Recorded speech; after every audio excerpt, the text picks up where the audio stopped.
So for today's reports, let's listen to the RA 10173, Data Privacy Act of 2012 by the Black B of second year criminology. So let's start. Hi po, good morning. Let's start po sa Data Privacy Act of 2012. Data Privacy Act protects the individuals from unauthorized processing of personal information that is private and not publicly available. Bali po, dapat yung data natin is secure po siya, hindi siya leakable, hindi naipupunta sa iba, walang third parties po. Tapos apparent either through direct attribution of when put together with another available information, innovation and growth. Innovation, kumbaga pagbabago at paglago ng by individuals. For example po is yung money mo, dati nasa bahay mo lang, nakatago. Tapos no, kapag may nagsabi sa'yo na yung money mo, idala mo sa bangko para kumbaga lumago siya, ganun. Tapos yung pagpaprocess ng data mo is secured siya sa bank. Next slide po. The Philippines has the growing important business process, management, and the health information technologies. Balis po, sa pag-gather ng data, katulad po sa pag-gather ng data sa PhilHealth, SS, Pag-ibig po, mga ganon. Tapos po, lumalaki na po siya. Tsaka po, yung the total IT spending reach is 4.4 billion po 2016. Sectors expected to the more doubled in 2020. Bali po, marami na pong ways para mag-attach tayo ng data sa iba't ibang application like Twitter, Facebook, mga ganun po. Next slide.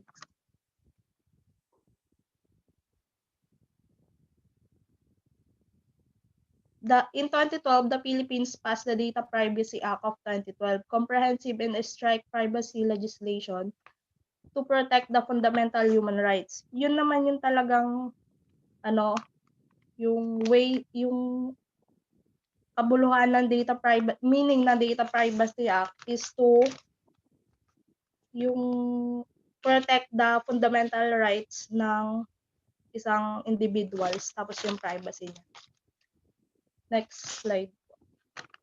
Data privacy is about people, not place. Syempre po, yung pag-gather ng data, yung person, yung hinihingan natin ng data, hindi yung lugar, ganun. Personal choice po, yung willingness mo po, hindi ka pinuwersang ibigay sa isang organization yung personal data mo. Control, not secrecy. Dapat hindi ka naglilihim sa mga datas na ibinibigay mo sa isang organization. The right to be let alone. Kumbaga yung freedom natin sa pagbibigay ng datas natin sa isang organization. Next slide po. Data protection, confidentiality. Bali po yung data protection tsaka data privacy is magkaiba. Data privacy is ay compliance with data protection laws and regulation. Kumbaga si data privacy is nagpo-focus on how to collect, process, share, archive, and delete the data. Si data protection naman po is minameasure niya an organization is taking in order to prevent a third party. Kumbaga yung leakage ng data mo is sinisecure niya. Bali po si data protection is confidentiality. Kine-kept secret niya yon ni data protection. Pina-privatize niya yon. Bali yung availability naman niya, reliability to access to use your data. Tapos po, integrity, katapatan niya. Tapos compliance, pagsunod sa mga regulations para maprotektahan yung data mo. Next slide po. Data privacy po is accountability. Pag kinolect na yung data mo, meron ng pananagutan doon yung PIC. assurance po, kasiguruhan. Kumbaga, dapat pag nagbibigay ka ng data mo sa isang organization, meron kang assurance o kasiguruhan na hindi siya magiging magli-leak sa iba. Operational compliance, kumbaga, ang pagkuha ng data is merong consent galing sa'yo. It's either signature or written na pumapayag ka na ibigay yung data mo sa kanila. Demonstrable compliance. Kumbaga nagpapakita si data privacy nagpapakita ng pagsunod sa law, mga ganun, sa batas, human rights ng isang individual. Next, ano po? Slide. Ay, si Jomel na po dyan. Okay, good morning, classmate. Good morning, sir. Processing personal information can create problems for individuals. Ito daw po yung paggawa ng impormasyon na pwedeng magdulot ng problema sa iba. Loss of trust, kawalan ng tiwala sa sarili. Loss of self-determination, kawalan ng pagpapasya sa sarili. Loss of autonomy, kawalan sa sarili. Loss of liberty, kawalan ng kalayaan. Discrimination, power imbalance, kawalan ng timbang, physical harm, trauma o pananakit sa sarili, exclusion, pagbubukod o gustong mapag-isa. Ayan po yung mga sanhi ng na pwedeng maging sakit ng ng maling impormasyon or pagkalat ng impormasyon sa isang individual. Next slide, please. What does the law says? The law upholds the right to privacy protecting individual personal information. Ito naman yung pagprotekta sa individual na personal information. The National Privacy Commission protects individual personal information by regulating the processing of personal information. NPC, pinoprotektahan ng isang impormasyon sa pamamagitan ng pagsasaayos ng pagproseso ng personal na impormasyon. Next slide. Personal information. Ito na po yung data natin sa data natin. Ang personal information ay isang identification ng isang individual, may kliman, isa o kulang, or pinagsama-sama lang, ito ay matatawag na sa personal information dahil naglalarawan to ng isang individual. Next slide. Sensitive information. Ito. Christmas, ito.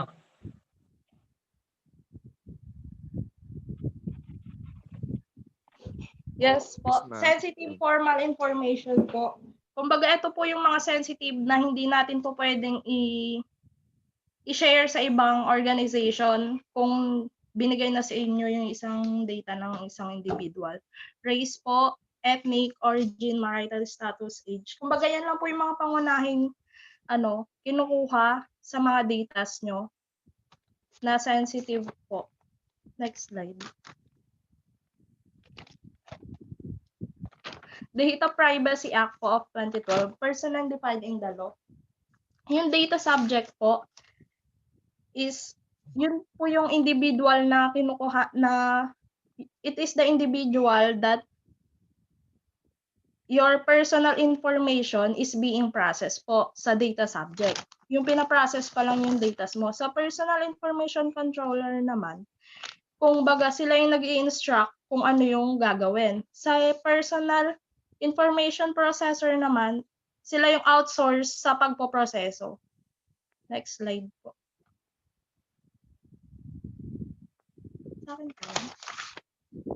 Data life cycle. Yung data life cycle, for example na lang po dun sa may QR code nga lang, sa QR code. Bali po pag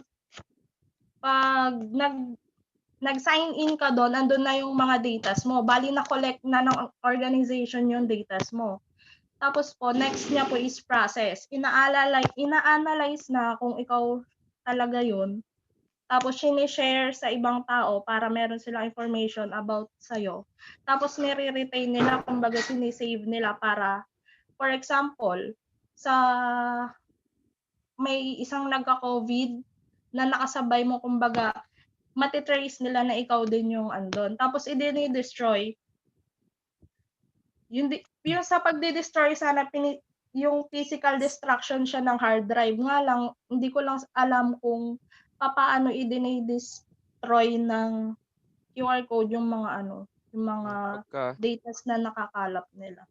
Pagka Pero sa hindi may na ano, ha? pagka hindi na siya kailangan, pwede na siyang i-destroy. Kumbaga, Oh, yun nga, para hindi hindi lang na natin siya, hindi natin alam kung physical destruction siya ng hard drive or anong destruction yung po pwedeng gawin sa mga nakalap na datas. Ayun. Next slide na po.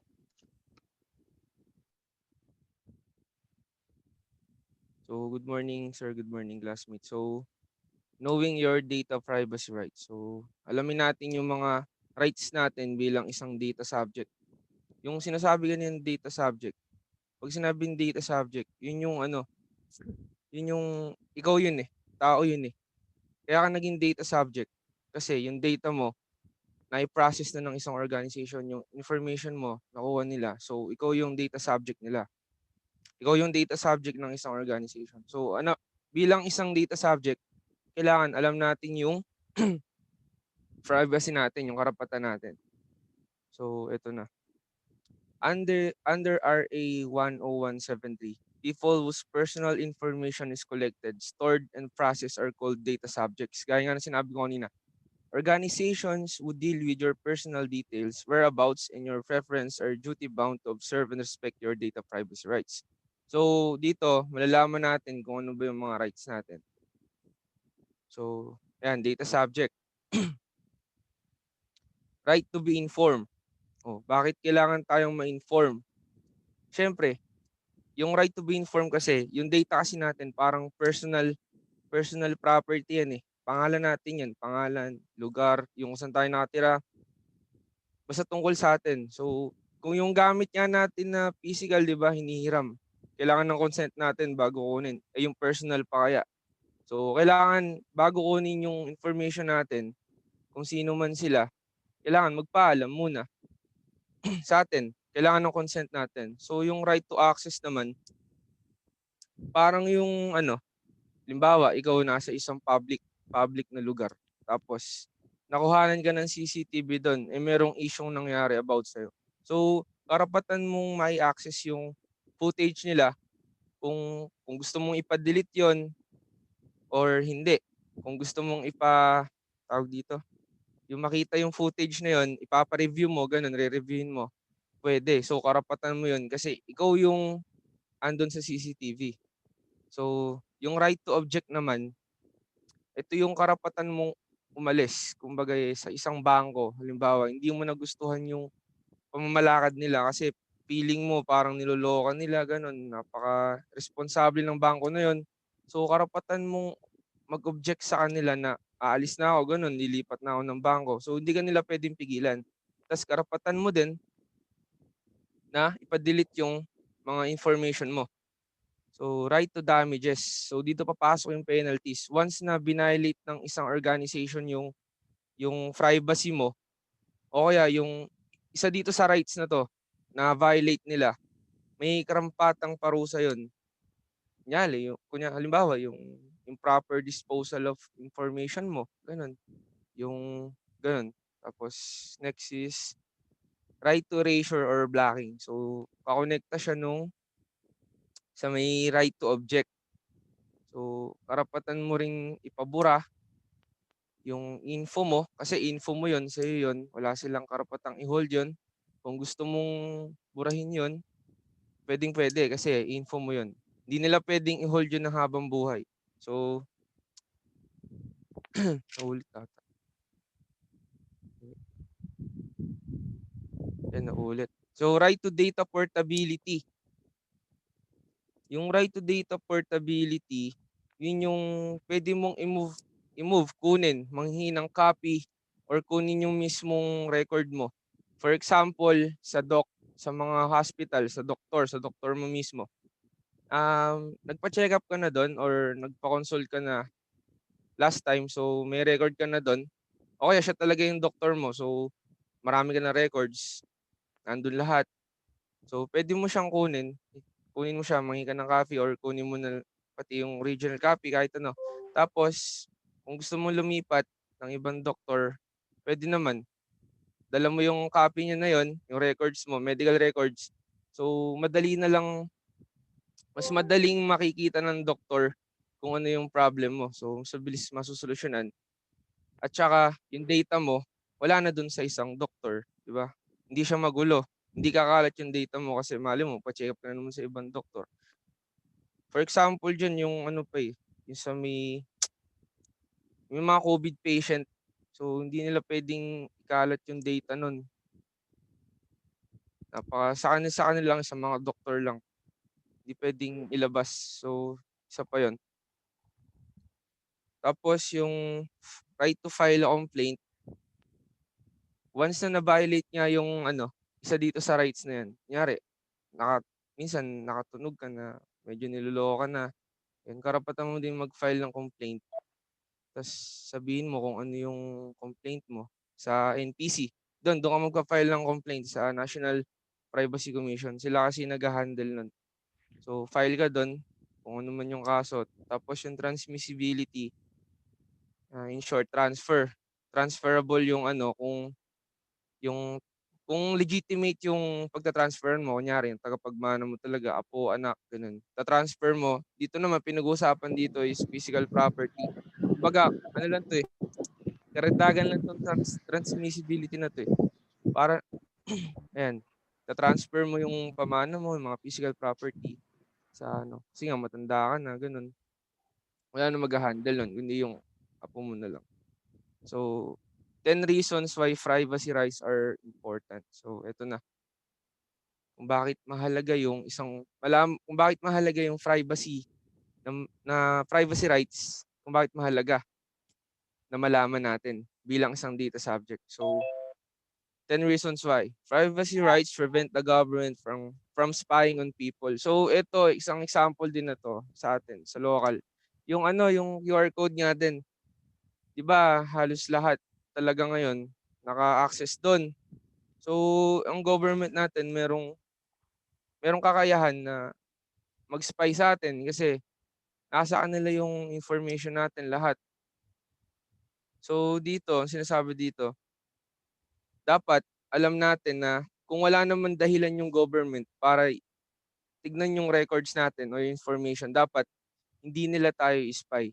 Ganun lang naman. So, mali daw na gawin ng governments na kung gusto lang nilang spy tayo, tignan na ini-spy nila, ganun. Mali daw yun. Dapat meron silang reasons kung bakit nila tayo check yung natin, data. So, secondly, yung privacy rights keep groups from using personal data for their own goals. So, ito yung nag-search ako Yung Cambridge Analytica scandal dun sa kalimutan ko sa bansa Kumbaga yung Facebook, ginamit nila for political campaigns. So, halimbawa, merong isang party list. Tapos, yung Facebook parang hinak nila ganun. Tapos, ginamit nila yung Facebook para sa political campaign sila. Yung mga naka-access sa Facebook, automatically naka-vote sa kanila. Parang yung ginamit nila for their own goals. Kunyari, hinak nila yung isang social. So, ginamit nila para sa kanila. So, mali rin yun. Tapos, privacy rights help ensure those who steal or misuse data are held accountable. So, dito papasok yung mga penalties din. So, pag may penalties, matatakot gumawa yung mga tao na ganyan, ilabag yung mga rights. So, ayan. Kasi meron na silang parusa, yung mga karampatang parusa. So, privacy rights help maintain social boundaries. So, sa panahon ngayon, di ba napakasikreto ng buhay natin. Hindi natin siya kilala, ganun. Kasi nga wala pang social media nga nun. Kasi ngayon halos sa Facebook lang makikilala ka na, eh. 'Di ba, andun yung pangalan mo. Kada post mo kung asan ka, makikita ka na agad. Napaka-visual mo na sa mga tao ngayon. So, ayan. Kaya kailangan na rin ng privacy rights ngayon. Kasi nga halos wala na. Nasa social media na lahat ng buhay natin, eh. So, privacy right help build trust. So, ayan, gaya nga nung sa may bangko. Once na hinold nila yung data natin at nagtiwala tayo sa kanila, kailangan respetuhin nila yung privacy rights natin. Kasi once na merong issue na nangyari doon, syempre, bukod sa pera, andun yung buhay mo, eh. Nakasalalay doon, eh. So, kailangan talaga, once na na binigay mo yung data mo doon, kailangan ng bangko, respetuhin yung rights mo, tapos pangalagaan yung trust mo. Once na pinangalagaan niya yun, mabibuild yung trust niya. Parang sa relasyon lang din. Ganun. Tapos, privacy rights ensure we have control over our data. So, ito rin yung isa sa kasi 'di ba data mo nga yun. Hindi nila sa kanya, parang pinahiram mo lang sa kanila yun, pinatago mo lang. So, sila lang din yung nagpoprotekta nun, pero ikaw pa rin yung nagko-control nun. Hindi nila puwedeng sila yung mismong gagawa ng isang move na hindi mo alam. So, every move na gagawin nila siguro merong consent mo, kailangan ng consent mo. So, yun lang. So, privacy rights protect freedom of speech and thought. So, ano ba yan? Ito naman yung sa pag-delete. Yan, halimbawa, nagka merong in-upload sa'yo, tapos gusto mo siyang ipa-delete. Minsan naman automatically nade-delete siya. So, yun lang naman. Pagka foul yung in-upload or against sa'yo na hindi naman totoo, yun lang. Tapos papa-delete mo yun. So, privacy rights let you engage freely in politics. Ano ba?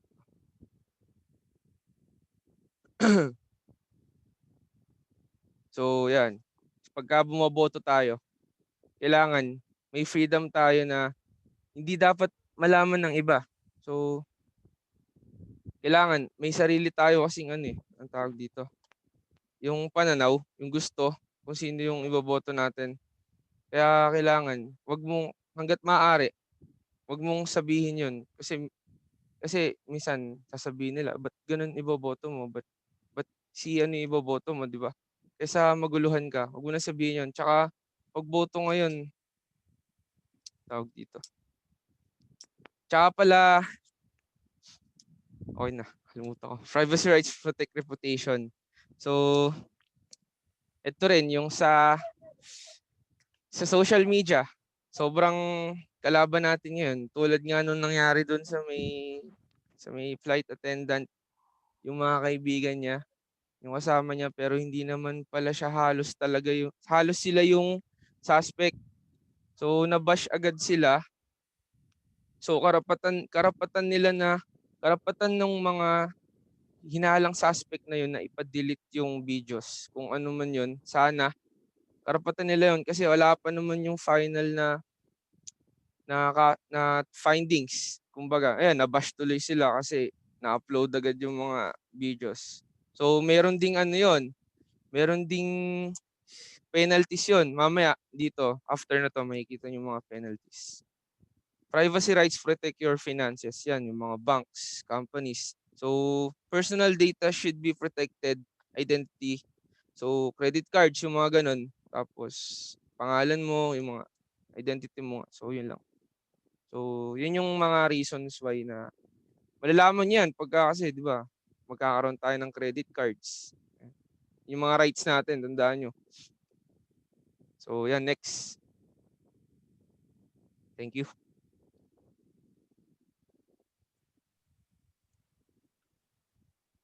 Elias. Okay, good morning, sir. Morning po. Transparency. It implies that any information and communication concerning the processing of personal data must be easily accessible and easy to understand. Legitimate purpose.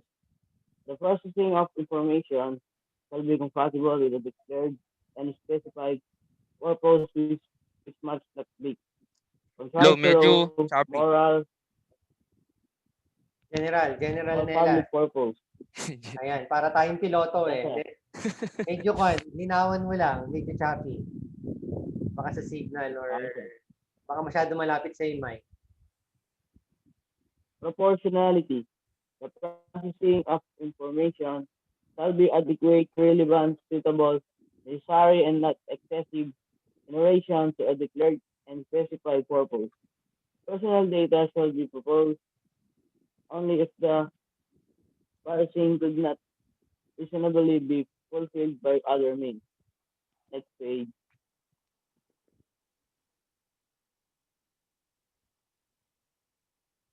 Next page, please.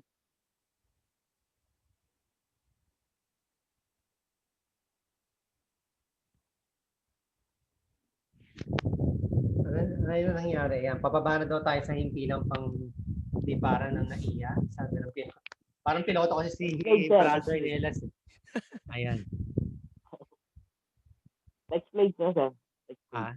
Next slide daw. Next page. So, transparency, legitimate purpose.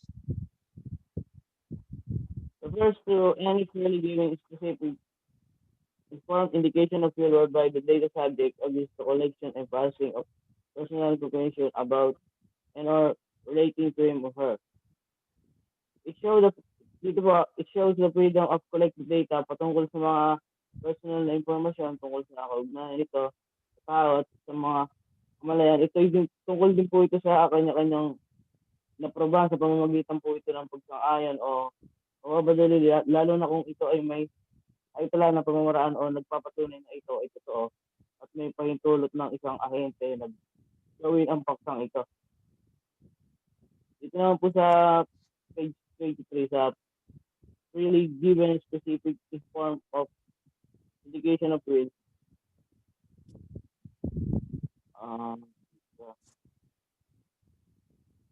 So, magsasabi po sa pagkabibigay po ng consent, kailangan po natin ng freely given o kusang binigay ng pagmamayari ng data o informasyon, specific o wasto ang informasyon na binigay at kailangan may katunayan na nagbigay ng kusa at nagbibigay ng informasyon.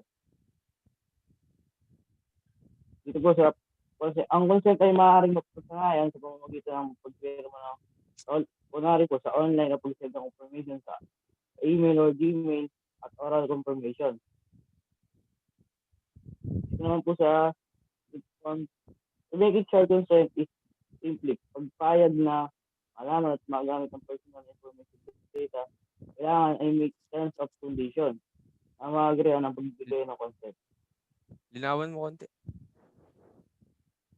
Medyo Linawan mo daw, Ano ba? Mr. Nelas. Kasi may interesting tong topic mo kasi ito yung consent part eh. medyo lakasan mo pa ng konti. Tapos medyo mabagal lang. Hinaan mo yung palig-palig ng chopper. Baka may electric fan ka dyan eh, yung nagko-con. Sir. Kaya tingnan lang sir yung ano. Ito sir, sumi consent. Dito sir, masasabi mo, pag magbibigay ng consent ay kailangan ng freely given o kusang binigay ng nagmamay-ari ng data, information, na sa nagbibigay at kailangan may katunayan na nagbigay ng kusa at nagbibigay ng informasyon. Kunwari sir, sa mga pirma-pirma nga, ganun, kailangan may katunayan. Pwede mo naman siyang gawin, kunyari, kailangan online. Pwede mo naman siyang confirm na sa email or Gmail. O kaya sa oral confirmation kung pwede kayo mag-meet, ganun. Then, to make it short, consent is simple.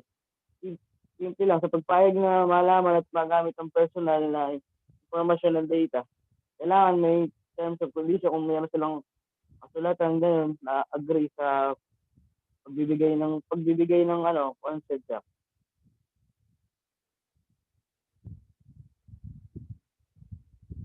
Okay, sir.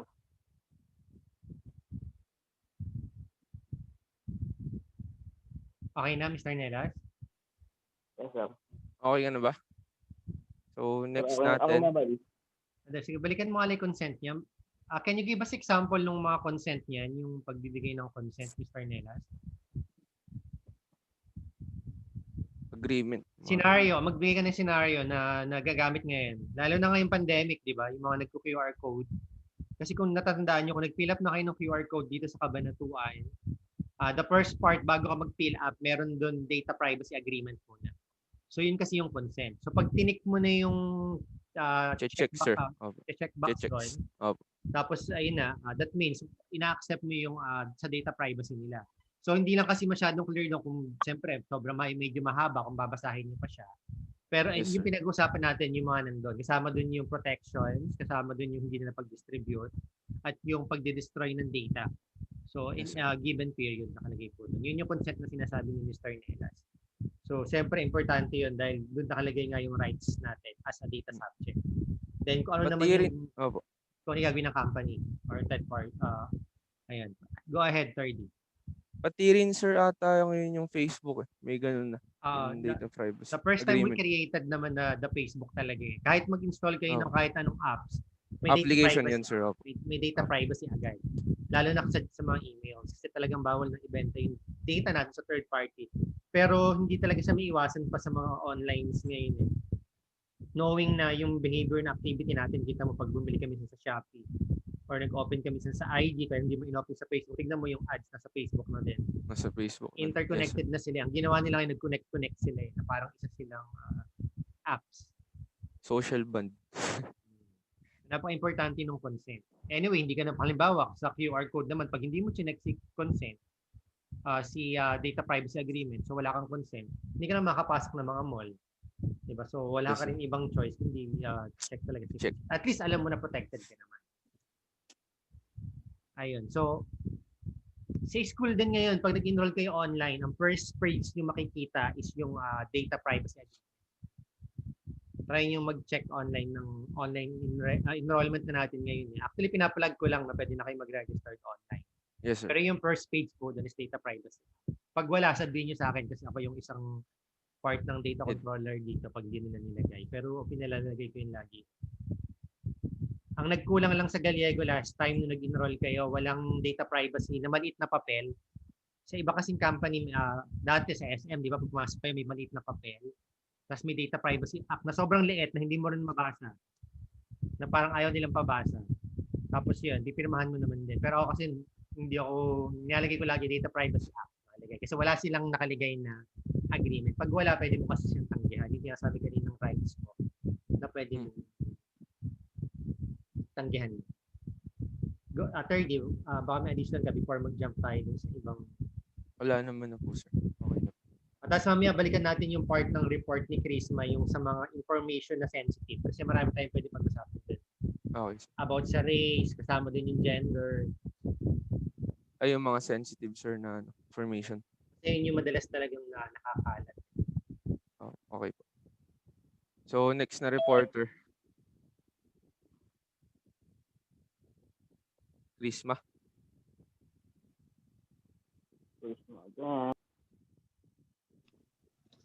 Slide 27 na? Oh. Okay. Unauthorized processing of personal information and sensitive personal information.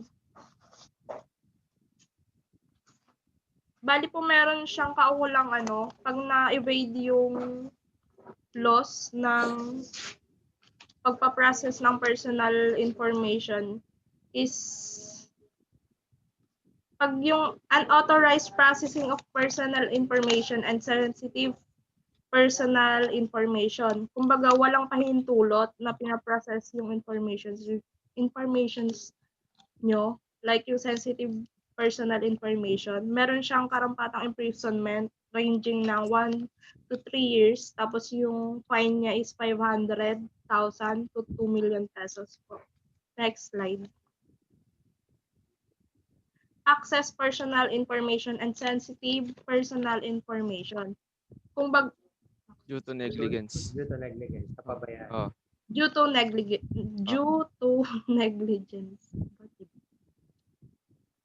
Accessing personal information due to negligence. Kumbaga, kapabayaan ng isang organisasyon kung bakit nagkaroon ng access sa information mo yung ibang tao, ang imprisonment niya is 1 to 3 years, tapos yung fine niya is 500 to 2 million pesos po. Sino Next yung slide. sino yung mapapine doon? Yung administrative. Yung organization po. Kasi po negligence nilang pangalagaan yung information mo. Sino sa organization? Yung president ba? O yung naka-assign na data controller? Data Kasi controllers. si data controller po, kasi nag-neglect siyang ma-access yung ano mo. Pero kasama si president. Yung Po? head. Kasama ate yung pinaka-head. Sa amin. Ako kasi laging kasama sa kaso yung pag ganun. Yes. Pero yung kasama yung data controller. Kasi kailangan sa company suspect talaga. para magkaroon ka ng data controller department. Kasi requirement na National Privacy Commission yun. Basta 250 and above na employees o sa school, pati estudyante and customers, required yun na dapat meron na kayong data privacy department. Tapos may data controller department dapat na naka-assign. Dalawa yun, may data head pa eh. So dalawa kayong naka-assign dapat. May dalawang taong specific na ang trabaho lang is protektahan yung data at mag-implement ng data privacy sa isang company. So dapat meron yun. Kaya sa SM, pag nagreklamo ka, dapat yun yung hanapin mo kapag ka ganun sa concern ng QR code. Kasi minsan nakatayo ako sa natawag dito sa ng SM sa siyempre may naabangan ako sa may papasok ng SM kaya ako nakatayo, di ba? So doon sa Starbucks nung nag-rant ako doon, ayun, yung mga dumadaan kasi natutuwa ako sa kanila. Siyempre, yung mga media oldies, nagreklamo sila sa QR code. Pero sila intindihan nila data privacy law. Narinig ko yung mga usapan nila na, ano yung ginagawa nila dito, mga ganyan-ganyan. Paano nila di-dispose. Which in reality, tama naman, di ba? Kasi napaka-sensitive nun. Knowing na halimbawa, yung buong pamilya nyo nandun sa SM pala. O kung nagagamit yung data na yun at may nakaka-access pala unknowingly, Nanakaw. o medyo malaking threat na yun. O kaya nakikita nila doon yung galaw mo eh. Nandito ka sa SM ngayon, tapos bukas nasa SM ka ulit. Ay, mayaman to, di ba? So, ang data kasi nabebenta ng mahal ngayon. Diba? Nabebenta ng mahal yan. Halimbawa na lang, ang Globe, lahat ng postpaid nila doon. Siyempre, kapag nag-postpaid ka, ibig sabihin, medyo may kaya ka, di ba? Kasi naka-postpaid plan ka eh. So, yun yung mga status na medyo nasa middle class. So, ibig sabihin nun, yung mga nasa middle class na yun, pwede lang ibenta yan sa mga credit card company at pwede lang opera ng pera. Mabibili na ng mahal yun. Kaya protected tayo because of the law. Kasi kung hindi, negotiable pala yun, sir. kasi dati pwede nila malayang gawin yun ibenta. Ngayon, hindi na kasi protected sa batas. Kaya napansin nyo dati, yung mga kapanahunan namin na yung bigla na lang may magte-text, may nakaalam ng number mo. Kasi usually nabebenta nga nila. Yun, bawal na yun. Bawal nila ipagkalandakan na single ka tapos ganito na yung edad mo. Kaka-jowa ka. Hindi. Balik tayo dun sa... Hindi, pinasa ko lang dun sa kan. Kasi dito sa school naman, we're following dito kasi talagang nagkaroon sa department. Sana lang walang mag-leak na data sa inyo kasi bawal talaga yun na mag-leak. Halimbawa na lang dito, kung fail ka sa isang subject, siyempre dapat ang nakakaalam lang doon yung teacher, tapos si registrar, tsaka ikaw lang dapat. So bawal na i-broadcast po yun. So bawal din i-broadcast ni registrar sa iba yung grades mo. Diba? O bawal nung, halimbawa ikaw, ang teacher mo, bawal ikwento yung grades nung isa sa inyo. O bagsak si Kwan, yung grades. Bawal na bawal yung kasi data privacy na, kasi grades mo yun. So marami siyang pwedeng pasukan talaga na just to protect, siyempre, integrity at yung reputation din ng tao na may-ari. Yes. Hindi ko kinukwento na bagsak si Kwan din. Basta, Mary. Continue po tayo. So, next slide. natin, Grisma. Okay. Improper disposal of personal information. Okay. Improper disposal of personal information and sensitive information. Improper disposal of personal information should be penalized ng 6 months to 2 years. Tsaka yung fine niya is 100 to 500 po. Bali, pag nagko-collect ng data, dapat yun may proper disposal. Kumbaga, kaya siya naging improper disposal. Kumbaga, hindi nila wala sa ayos yung pag-dispose nila o kaya hindi nila na-dispose tapos nagkaroon ng sharing na data sa ibang nagkaroon siya ng third party kumbaga. Ayun. Sir, Next. papasok po ba dyan yung kay ano? Yung kay, sa may, ano po, yung flight attendant, yung shinare agad ng police yung Hindi, ang personal pinag-usapan dyan na disposal, yung halimbawa kinukolekt nila yung data, tapos hindi. paano nila dinedispose? For example, nga sa Okay. SM, di ba nagpipill up kayo ng mga forms? O kaya, di ba pag Opo. mga Chowking, Jollibee. Ang question doon, paano nila dinedispose? So, by policy kasi dapat within 30 days, ma-dispose siya. At paano pag dispose? Baka tinatapon lang nila sa basura. Mamaya, pag tinapon nila sa Oo basura, nga, may sir. makakapulot din. So, dapat, Nare-recycled. dapat doon sinusunog. As in talagang dispose siya. Na Yes, wala sir. na ibang makikinabang dun sa data mo. Now, paano naman yung mga electronics? Kasi di ba, yun, papel lang yun. Paano yung mga nagsisave online? So, dun sinasabi ni Chris Macarina na, ano ba, yung sinisira ba yung yung kanilang Hard drive. hard Hard drive. Or Yes. paano pag nakasave sa cloud? Paano nila i-dispose yun? Pero depende sa data yun kasi may data na kailangan i-retain ng matagal. For example, yung inyong education records, kailangan doon matagal nire-retain. Pero Yes, yung sir. mga data na, for example, activities mo lang, for example, yun nga, nagpupunta ka ng mall, kumain ka lang doon, gano'ng katagal na dapat i-retain yun, gano'n pa paano nila itatapon. So, yun yung mga proper disposal ng data. So, depende rin yun sa klase ng data. Siyempre. So, by minimum daw is 30 days, dapat nga i-dispose na. Kung pa lang yun, yung mga transactional data lang. Dapat. Pero kung talagang record siya, ayun, kailangan, pwede siya ma-retain ng matagal as long na protected. Siyempre, Yes, sir. alangan naman sunugin dito yung diploma nyo, di ba? Or fine. Hindi naman ganun. Dapat, depende sa klase ng records. Ayun. Bakit may dala ka pang gunting, JB? Hindi kinukot-kot mo dyan. Sige, go May ahead. tinanggal lang, sir. Next natin, Grisma. Next slide. Intentional Unauthorized breach. access or intentional breach. Kumbaga, yung intentional breach is yung leakage ba? Yung intention mong i-leak yung data ng isang tao sa iba. Na hindi nagpapaalam dun sa may-ari ng data na inileak mo. Bali yung leakage na yon, pwede siya sa computer, cellphone, laptops, at saka sa kahit ano. Yung imprisonment niya is 1 to 3 years. Yung fine niya is 500K to 2 million. Yun. Yeah. So, Tapos Next yung mga hacker, di ba? Siya common Yes, sir, unauthorized hacker. access. tas pinapakalat nila Ay, information. empleyado rin. Pag halimbawa, sinave nila yung kanilang mga files sa flash drive. For example, kaya sinave nyo yung databases nyo, tapos ayun, binenta sa iba. O Ay, mga employees, sir. possible din kasi sila sumanap sa mga ganyan unauthorized access. Yes, sir. So, next. Ay, tama na. Malicious disclosure. Malicious disclosure. Kumbaga, paggamit ng ibang identity para makagawa ng labag sa batas. Mga ganun. Kumbaga, yung concept na itong malicious disclosure is pwede siya sa concept ng libel. A person information controller or personal information process or any of its officials or employees who with malice. Yung malice yung paggawa ng hindi maganda na labag sa batas or in bad faith. Yun. Para sa mga information controller, data controller. So pag sinabi si malicious disclosure, naglabas sila ng information. Secret information. Secret, sir. Oo, na dapat naka-disclose talaga. Tapos kasama pa doon pag mali pa information. So may mga sensitive talaga kasi information. For example nga, sinabi ko rin ng 30, yung sakit. Diba yun? Lalo na kayo sa COVID, bawal ilabas talaga yun. Yes. Kaya nga nakita nyo, di ba, may COVID-1, COVID-2 patient, di ba, hindi pangalan. Pero ngayon sinasabi nila yung lugar, kulang na lang sabihin kung ano yung house number. No? Pero sinasabi kasi ngayon yung barangay, di ba? Tapos yung work. Tapos, syempre, alam mo na yung mga kapitbahay mo, bulungan yan. So, bawal kasi talaga. Sa part of a sensitive information po, bawal na ilabas. Lalo na nung talagang controller.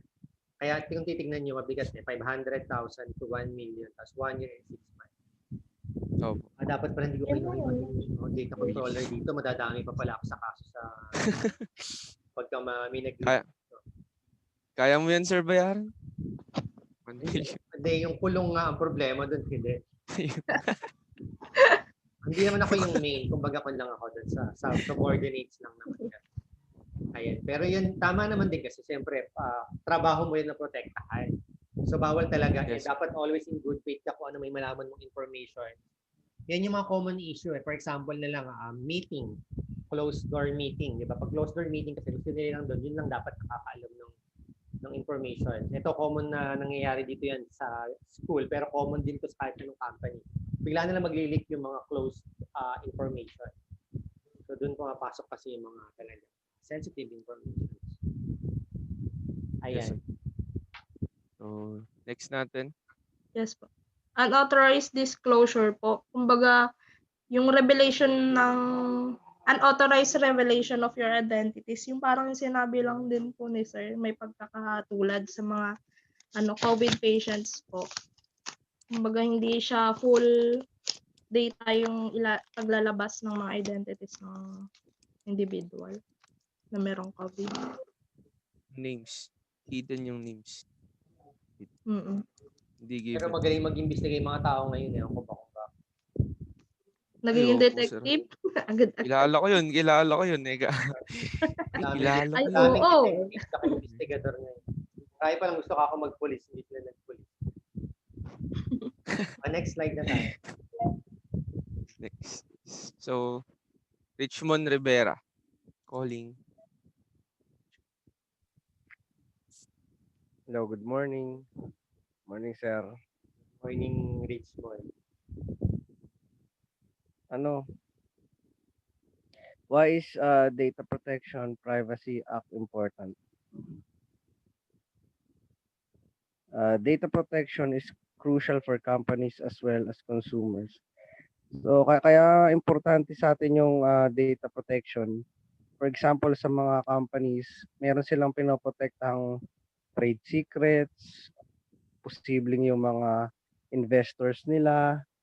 Kailangan nilang protektahan yung informasyon na yun para sa kadahilan ng maprotektahan yung assets nila or di kaya para lumago yung business nila. Imagine kung yung KFC malalaman yung trade secret ng Jollibee, posible nilang gamitin yun para ma-boost nila yung income nila.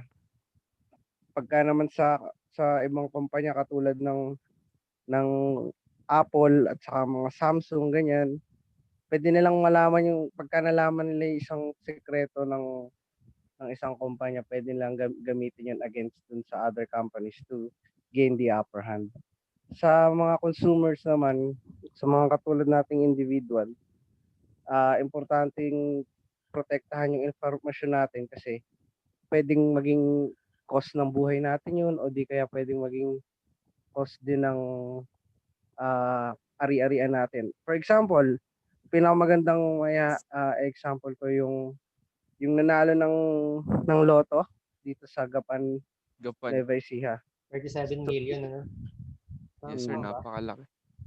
Imagine kung hindi na po protektahan yung information mo, kung lumabas yung pangalan niya, lumabas yung exact address niya, kung mapunta sa public yung posibleng hold upin o di kaya maraming posibleng mangyari. So pwede pang maging cost ng buhay mo yun. Most of the regulations over the data protection and data privacy bring data companies and other companies in the ambit of the regulation. The Data Protection Act is important because it provides guidance and best practice rules for organizations and the government to follow on how to use personal data, including regulating the processing of personal data, protecting the rights of data subjects. So basically, ito lang yung pagpoprotekta sa mga informasyon natin to avoid yung identity theft. Kasi kapag ka nakagain ka ng bagong identity, pwede mong gawin ng kahit ano kasi hindi yun magre-reflect sa sarili mong identity. Kunyari, kinuha ko yung pangalan ni Sir Arnel. Imbis na, tapos gumawa ako ng mga karumal-dumal na porn porn activities ganun or di kaya bumili ko ng mga kagamitan gamit yung credit card niya. Sa Pilipinas kasi karaniwan ang nanakaw lang sa atin yung mga bank accounts ganyan. Sa ibang bansa kasi yung kunyari sa Amerika, sobrang pinoprotektahan nila yung social security number nila. Sa atin yung SSS. Kasi pagka yun lang ang information na makuha mo, pwede ka nang mag-create ng bagong bank account, ganyan. At saka kung ano-ano pa. So, yung merong mga information talaga na unique lang sa isang individual na kapag ka nakuha ng ibang tao, pwede niya talagang masira yung buhay mo. Next slide, please. Alam ko po siya sabihin mo. Is data privacy considered as human rights? So, lahat nung the protection of data is progressively being thought about as a basic human right, with governments worldwide actively pursuing regulations to protect their constituents. Kung sa mga na-report nila previously sa mga naturo sa atin ni Sir, malalaman natin sobrang importante talaga yung data natin na inilalabas pagka nagbabrowse ka sa internet, pagka nagre-register ka sa kung saan man. Kung iisipin mo, part na rin siya ng identity mo, ng buhay mo. Kaya mako-consider talagang rights mo as a human na protektahan yung information mo dahil doon nga nakasalala yung buhay mo, ari-arian mo at yung posibleng security ng family mo at ng sarili mo. Yun lang. Thank you. Tama yung sinasabi niya na yun. Di ba? For example, kung paano pag nilik ni Google yung iyong browsing history. Di ba?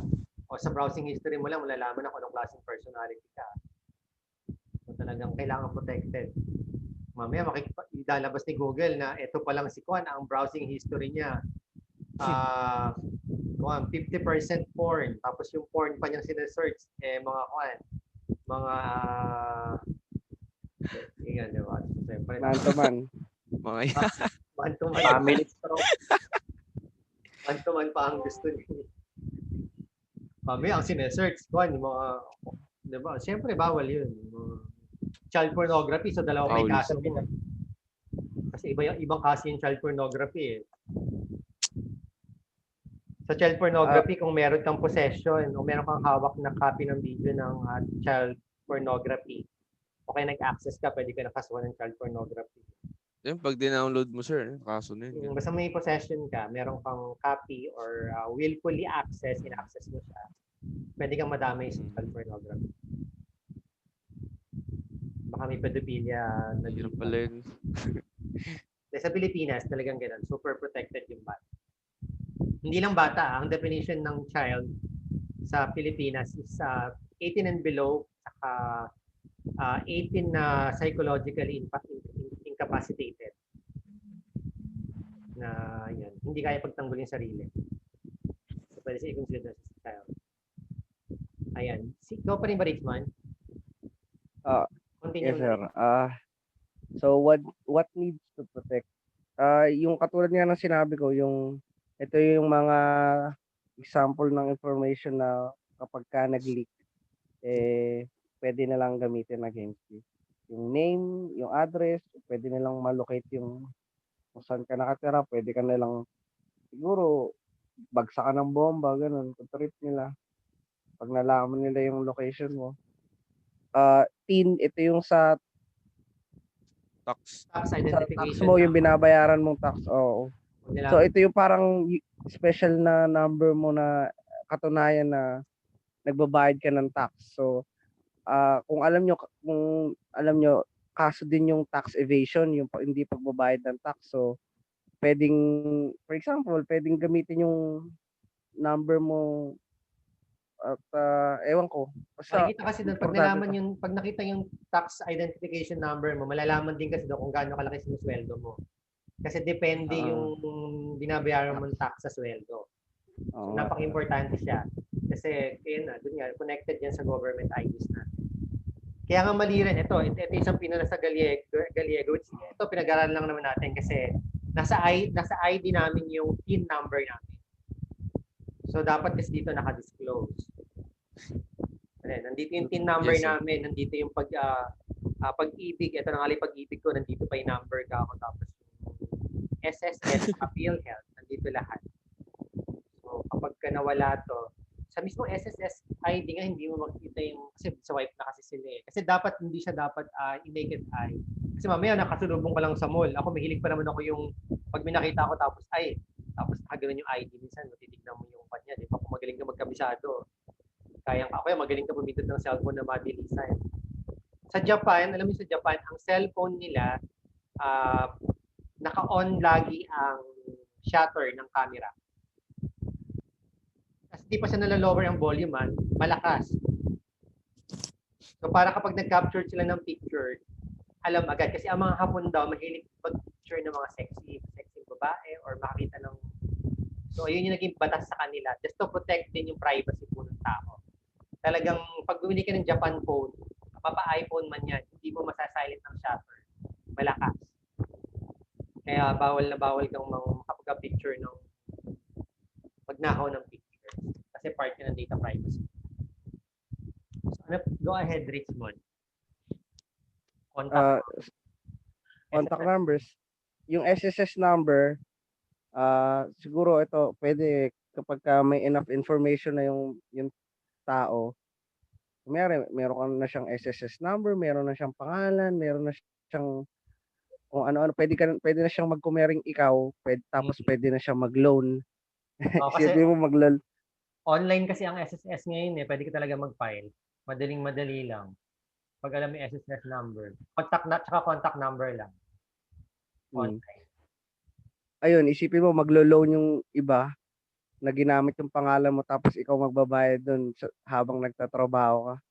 Parang nagtatrabaho para Maraming sa ganyan kanila. kaso sa Pilipinas. Totoo. Hirap nun.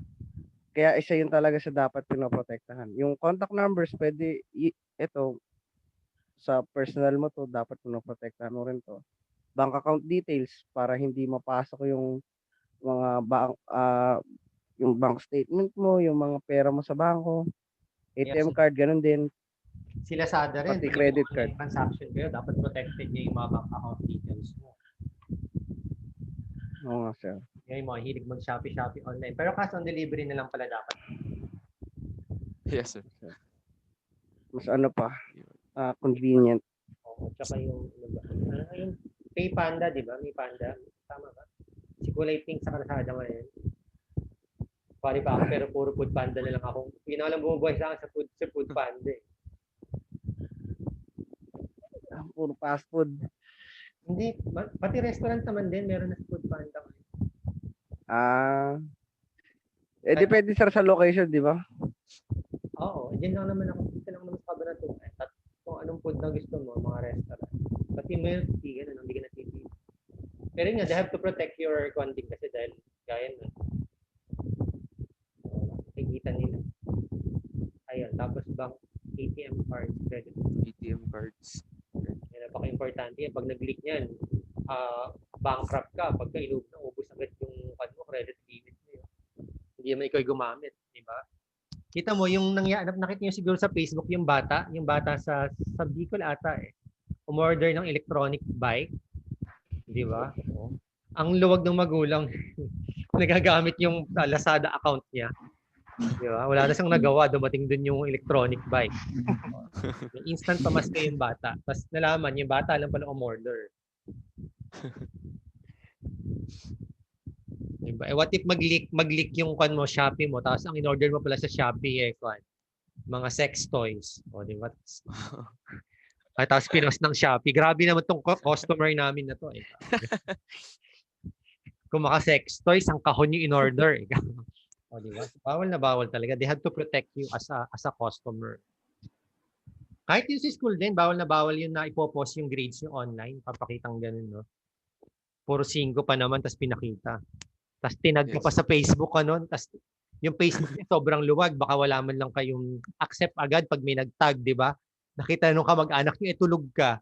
Alas 9 ng gabi, tulog ka. Nagising ka alas 6 na. Ang likes mo, 300 na, di ba? O, tapos, unang nagpuso pa, nanay mo. O, di sira na agad yung reputasyon mo, di ba? O, anong gagawin mo? Sampahan mo ng kaso si teacher. Kaso, wala na. The damage has been done. Ikaw. Nick, sino pa susunod? Si Richmond? Tapos na, Sir, sir. ala, Tapos na po. tapos na, sir. Last part na to. Yes, sir. May play pa ba namin video, sir? About sa... Play mo na kung meron ka naman dinownload eh. Kinik mo ba yung kan? I-stop mo muna yung share screen tapos i-click mo yung dalawang sa baba ng share screen kasi meron doon yung audio para kung may sounds. Stop mo muna yung share screen. Baka hindi mo nakalik ka rin.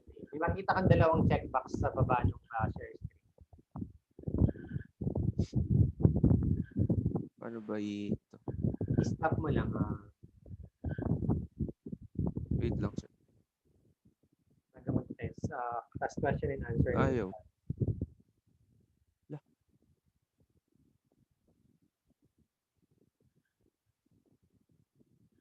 Saan ba yung stop dito, sir? Stop sharing. Nasa baka baba or pan mo lang. Makita mo. Stop share screen.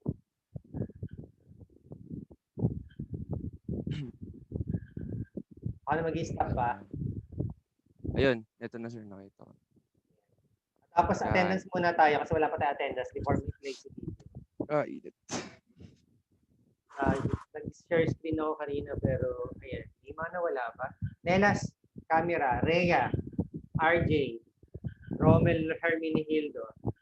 Ang mga nandito kahapon na nawala, si Jun Liabres, si Benson, ba't di pumapasok si Benson? Pero nagchat-chat sa akin. Nagtampo ata sa inyo, hindi yun daw kasi sinasama sa reports. Hindi ko alam, sir. Roman. Nag-chat siya nung nakaraan. Herminihildo. Naghahanap ng iPhone 6. Sabi hinahanap ng iPhone 6. Bago ba o one? Meron akong iPhone 6 dito. Ay. iPhone 12 Pro Max din ako. Baka gusto mo. Bilhin. Kung ginagamit. Sir, isa sir, All. bibilin yon. Pang picture lang. Hindi, ayun. Naghahanap siya ng phone. Akala ata reseller ako ng phone. Kasi si Romel Herminihildo, scam to. Nagpo-on lang ng magligay ka na ng camera para makapag-picture na tayo at 10 times. Mabagal na may signal yan. Diba, baka naghihiwa ng buko. Baga na signal ko, sir. Ay, stop lang kayo. Ako? Ako? Baga signal ko, sir. Ako, sir. Yan, attendance mo muna tayo. Ikakarap ko na lang tong part na to sa record. So, 1, 2, paayos na po yung sa camera. 1, 2, 3. Ayan, isang take. Tapos mamaya lang yung isa after the question and answer. So, at so far, di ba, nalaki naman na naging improvement nung reporting. Yes, sir. So, Okay. ngayon, itindihan na natin talaga kung ano yung data privacy law at sa data subject, ano ba yung mga dapat nyo malaman. Kasi kayo yung pinoprotektahan dito eh. Diba? Lalo na kayo, for example, pag naging pulis kayo, o pag naging pulis na kayo, di ba, may mga blotters dyan, may mga records yung criminal. So, dapat alam nyo rin paano protektahan yun. So, gaya nung si pulis na nagpa-interview agad dun sa kwan, di ba? So, syempre, dapat dapat meron siyang baka kakandidato na konsihal ng Makati o kaya papapromote kasi yun din pero hindi kasi dapat mag-leak agad ng information. Nakapagtataka pa nga nag-leak yung mismong tawag dito medical legal yung kanilang ano ni sinasabi kanina na nag-leak yung binabasa ni yung sa namatay yung kanyang record nag-leak yun eh. May pictures pa sa internet na Ay, yung kumakalat. sakit. Yung naging resulta, sir, ng autopsy niya. Autopsy, sir. Diabetic aneurysm, sir. Yung mismong picture mismo nung nakalagay doon confidential sa babae pero nakapost sa internet. 'Di ba? Ayun nakapagtataka eh. Balik tayo sa share screen mo, Third. Ay, yung video, sir.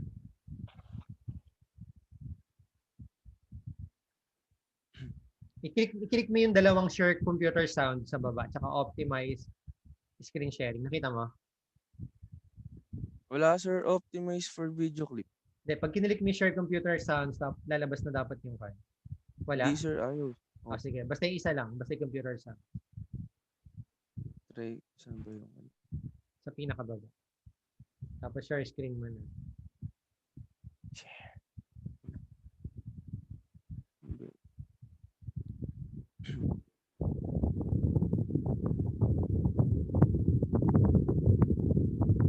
Ay, Diyos ko, malaki ba yung makikita ko na. Ako pa kayo ba mabuksan Wala, server? wala. Malinis to, malinis. Record tayo, ha? Server na yun, okay yun. Kaya nga, walang video, so download. Daming naka-type ni Terdy.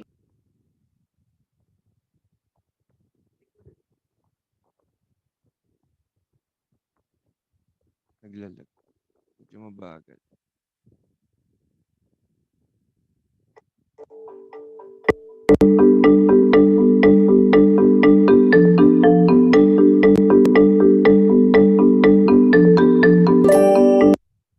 Wala Sir, siyang meron na po ba dyan?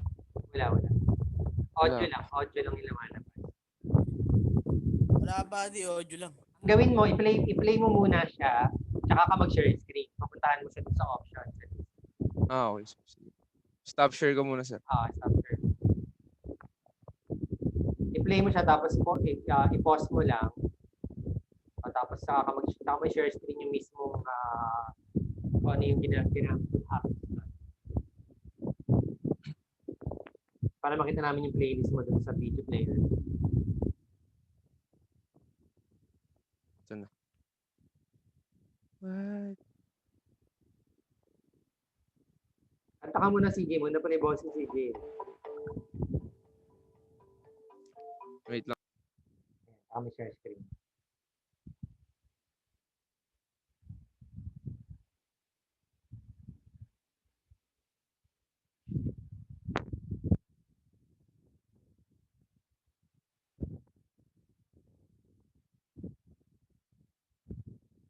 Data collection can also be less visible.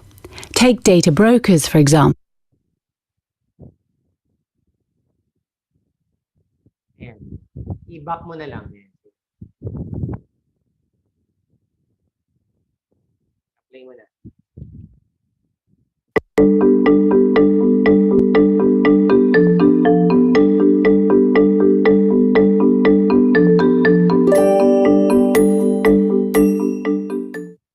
In the digital age, data plays a huge role in our everyday lives. It's present in lots of obvious ways, when we're shopping online, for example, and have to type in our name and address. But data collection can also be less visible. Take data brokers, for example. You've probably never heard of them, but these businesses specialize in creating in-depth profiles of individuals for advertisers. A single profile might draw on up to 1,500 data points. This can include a person's sexuality, browsing history, political affiliation, and even medical records. One US-based data broker, Axiom, claims to have files on 10% of the world's population. It's not just businesses, of course. In 2013, Edward Snowden uncovered a vast regime of mass government surveillance programs, opening a global conversation which is still unfolding today. In this video, we'll take a closer look at this debate, focusing on the related but distinct concepts of privacy and data protection. By the end, you should have a clear idea of how these issues differ and overlap, how both are affected by the digital age, and how you can engage with companies and governments to protect and strengthen these rights. So what are we talking about when we say privacy and data protection? Let's take privacy first. Article 12 of the Universal Declaration of Human Rights treats privacy as a distinct human right. It says that no one shall be subjected to arbitrary interference with his privacy, family, home, or correspondence. Everyone has the right to the protection of the law against such interference or attacks. This is simple enough. Agreeing on what privacy actually means here has proved harder. Depending on the context, it can mean the right to freedom of thought and conscience, the right to be left alone, the right to control one's own body, the right to protect your reputation, the right to a family life, or the right to a sexuality of your own definition. There are other ambiguities. In legal terms, privacy isn't an absolute right. This means it can be restricted for certain reasons, for example, to protect national security or public safety, or if it conflicts with other rights, like the right to free expression. An example could be a public figure invoking privacy to avoid disclosing their financial records. And what about data protection? Contrary to popular belief, it is not the same thing as privacy. Privacy is a broad concept referring to the conditions which enable a basic foundation of human dignity and autonomy.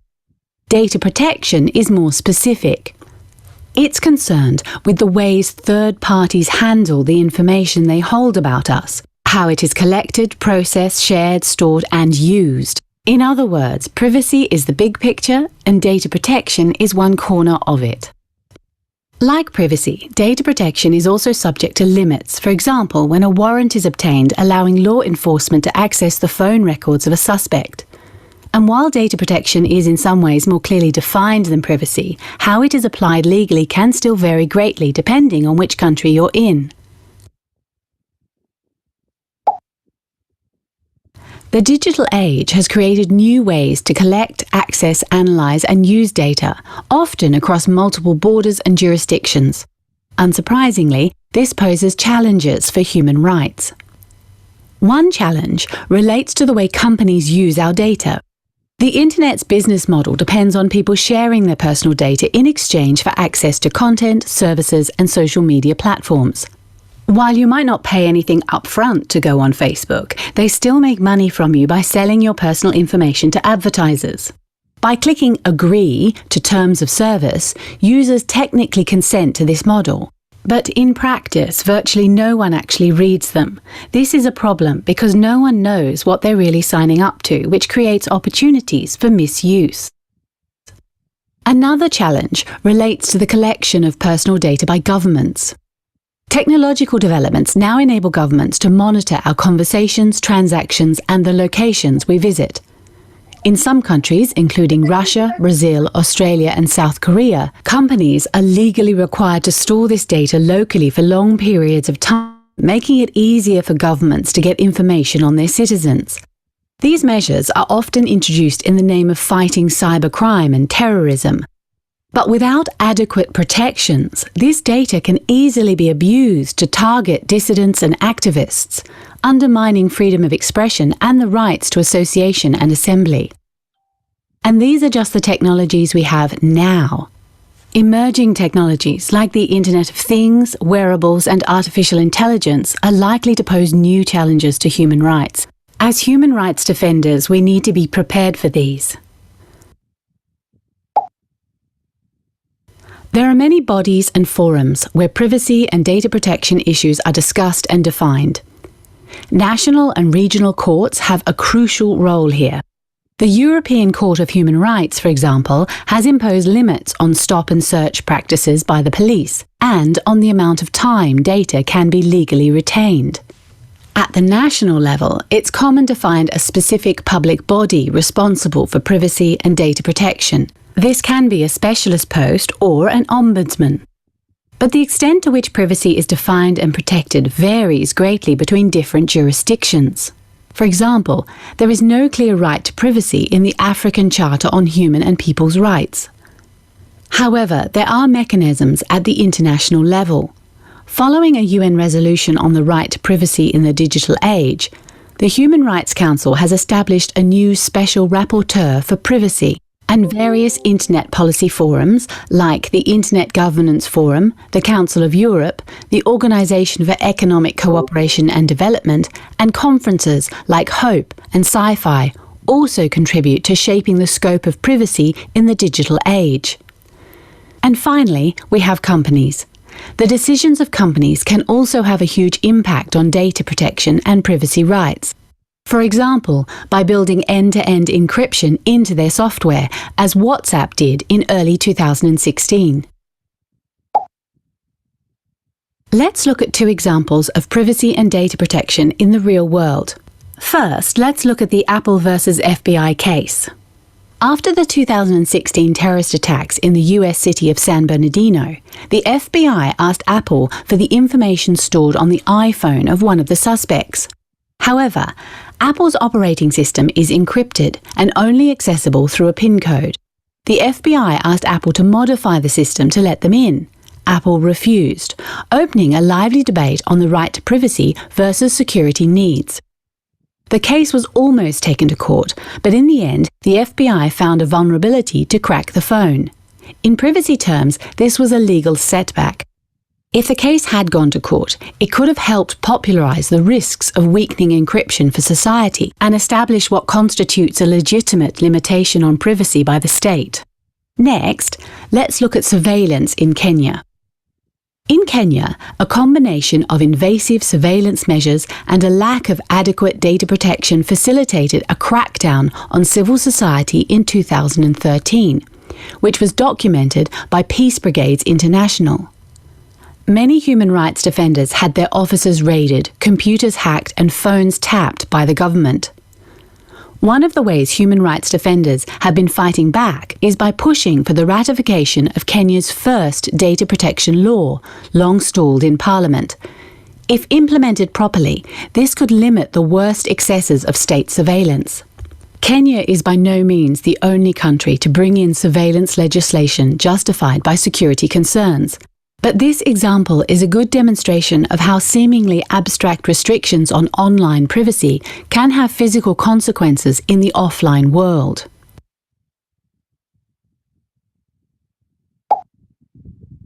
So what can human rights defenders do to protect and strengthen privacy and data protection? An easy first step is taking digital security measures yourself. This can be as simple as using encryption and anonymity tools and encouraging your friends to do the same.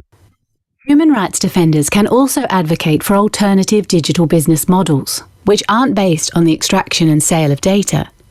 Economic pressure on the existing model is already growing. For example, over the last few years, the number of users using adblock software globally has exploded.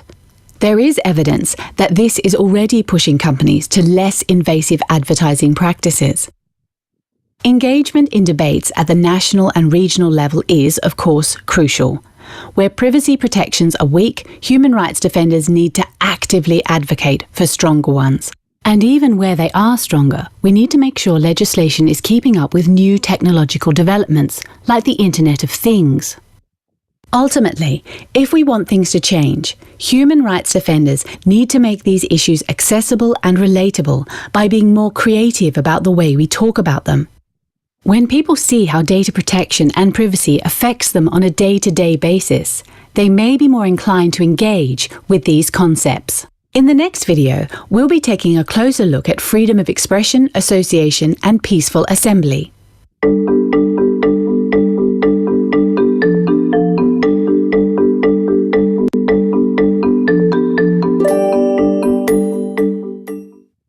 Meron pa ba 30? Wala na.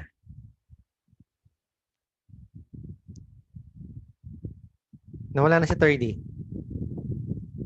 Hello, sir. Sir. Hello. Meron pa bang i-play or wala na? Wala na, sir. Okay, can you tell us something about the video? Tapos stop screen share mo na para makita na tayong lahat. Would you like to explain some part of the videos? Doon na lang sa mga hindi nag-report para magkaroon sila ng participation. Pingol. Si Pingol. Hindi ko naintindihan yung video. Naglalag ako. Naku. Julius. Pero ito was played. PN. Play na yan before nung pa.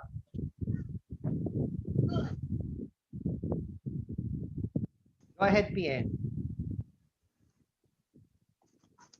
Sir. Explain us something about the videos. Yung tingin mo kapakipakinabang for the data protection. Okay, sir. Sir, based dun sa may pagkakaintindi ko sa unang part kasi naglalag din po ako. So, For first part is the privacy and the data protection.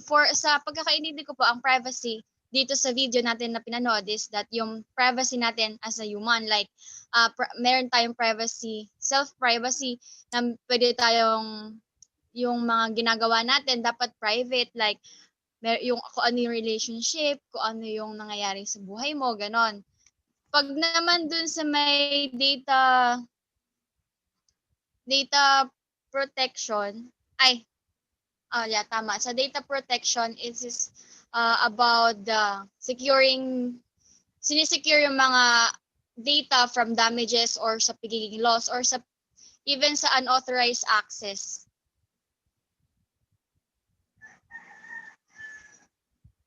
Okay na. Would you like to add something, Rika, on the videos? O kahit sa buong lesson natin today, ano yung natutunan mo regarding the topic of the data privacy? Ano yung tumatak sa isip mo? Miss Onya.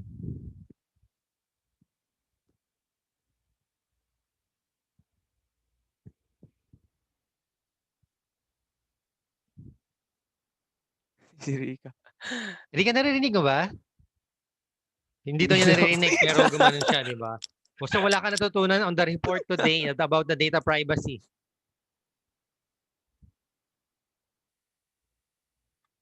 So, Wala. JB Pingol. JB, ikaw na. Yes, sir. So ano yung naging tumatak sa'yo na idea regarding the data privacy? Dapat, sir, lahat, sir, ng i-fill up pa natin yung bibigyan natin mga information, sir. Dapat po, sinisecure sa natin. Tapos, sir, dapat po hindi po, sir, mapupunta sa iba yung information natin. Hindi po, sir, tawag dito. Sige, kaya mo yan. Kaya nung gunting Go, yun, baby. Karina. Ano, sir, Agdan? Dapat po, sir, kung magpipila po tayo kung magbibigay po tayo information, sir, natin, hindi po dapat, sir, yung pang, yung... Ano? Sir. Ako, sir. Darating si Payad. You just wait for your turn. Yun ang masabi ni Mr. Pingol. Pero tama sinasabi niya, yung self-awareness talaga ng everyone. Pag nagpipill up kayo ng information, hanapin nyo lagi sa data privacy. Kasi yun yung encounter ko sa Western Union eh. Nung nagpapapalit kasi ako ng pera. So, nagpapapalit ako ng pera, kinukuha agad nila information ko. Gusto nila passport, valid IDs. Tapos sabi ko, wala mo lang kayong data privacy form. Ang gusto nila, pilapan mo, bigay ko muna information ko, tsaka pa lang yung data privacy agreement. Hindi ka ako baligtad yung implementation na ginagawa nyo.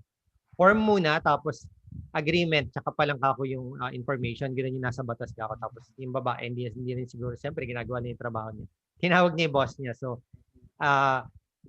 ipapalit naman ka ako, tsaka may record na dyan ako for sure. Yun lang ka ako, mali lang kasi yung proseso. Tapos yun lang naman. Yun nga, kasi dapat aware kayo sa ganun. Hindi yung basta bigay kayo ng information.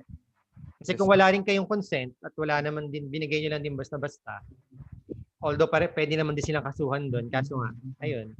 Diba? So, i-read nyo rin yung consent kasi baka naman nagdadagdag sila doon ng mga additional na information kasi possible naman din yun. Like for example, sa Facebook, di ba nagdadagdag sila doon ng mga misleading na nag-agree ka na pwede nang ibenta sa third party.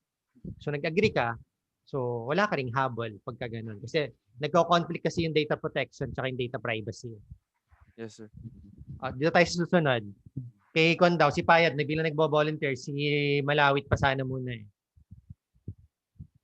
Nawala Sir. na. Nasabi. Sige, minute na kita. Si Kon na. Si Malawit na.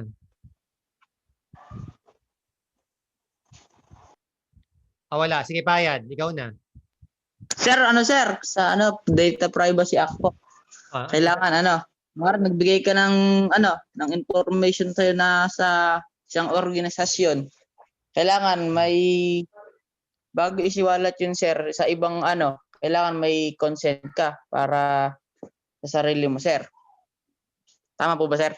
Tama naman. For example, halimbawa ikaw example lang naman to, di ba? O halimbawa, may estudyante kasi dito buti na sabi sa akin, nagkatrabaho daw pala siya sa Sogo. Security guard daw siya doon. Ayun. Hindi ko na sabihin kung sino. Tapos, Nasabi niya, mamaya may chika sa akin, sir, nakita ko si Kwan doon. Nag-check-in. Tapos, ito kasama. Yan. Part yun ng data privacy. Kasi, as employee, bawal ka mag-leak ng information regarding your work. Lalo na yung mga ganun ka-sensitive. Sino kayo kasama ni Kwan? Ay, si Kwan din po. Mag-body yun kako. Ay, opo, Kwan po sila. Confirm. Personal yun. Diba? So, yung mga yun is part ng data privacy. So, pwede siyang kasuhan kasi part yun ng Kwan. Tapos, syempre, yun yung mga tinatawag na data privacy. Kasi rights nyo yun di ba? Kaya ka nagpunta doon just to remain private. Tapos, magli-leak, di ba? Kaya, very secure din sa mga... Oo, sir. Tama yun, sir. Yan. Tsaka kunwari, sir, sa restaurant, na nakawang ka, may karapatan kang tingnan yung CCTV footage para sa evidence mo. Para may ano ka naman. Pero hindi Tama, ka sir, diba? ng proper consent naman doon kasi meron silang mga protocol doon bago ibigay yung... Hindi yung magwawala ka na agad na pakita ng video. Hindi ganun. May mga authorization. Hindi nga, sir. Apo. Ayan. Doon tayo kay Kwan. Kay Mr. Malawit, ikaw naman. Share us your idea kasi may time pa naman tayo. Regarding the data privacy. Ano yung nalaman mong karapatan mo ngayon? Marami sir about sa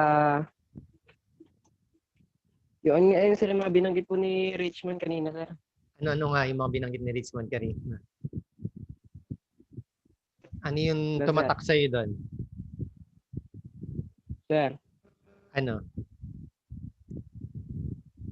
Sir, basta yun, sir. Saka kunya, sir, di ba yung di ba parte na ng buhay natin yung may time gumamit ng internet, gano'n, social media. Tapos, di ba, sir, kunyari, post tayo ng post yung, kunyari, Happy third year anniversary, mga ganun. Tapos, location mo. Hindi ba? Yung mga magpapamilya, gano'n, may mga banding. May mga banding kayo magkakapamilya, tapos lahat kayo. Kunyari, pinopost nyo palagi yun na, di syempre, sir, nalalaman nila, sir, na wala kayo lagi sa ano. Wala kayo lagi dun sa bahay nyo. Tapos, pwede nilang matitrace nila kung wala kayo dun sa bahay nyo kasi lagi kayong active mag-post sa online. Yun. Pwede nila kayong manakawan sa bahay, mga ganun. Pero saan pumasok yung data privacy doon? In-expose mo kay privacy mo. Hindi mo? Sir? Saan pumasok yung data privacy doon? Kumbaga, sir, di ba yung huwag mong masyadong sinishare yung sa social media yung mga remain private, gano'n. Sir, yung mga private na ano. Tama naman din kasi talaga. May mga activities talaga that should remain private. For example nila, kung may relationship ka, hindi mo naman kailangan itag pa na in relationship kayo nung kan mo, di ba? Depende naman din sa perception yung dalawa. Kasi meron yung ganun na hindi mo na kailangan sabihin na knowing na magkasama naman kayo madalas yung pictures. A given naman na yun. So, depende naman din ngayon sa mga agreement.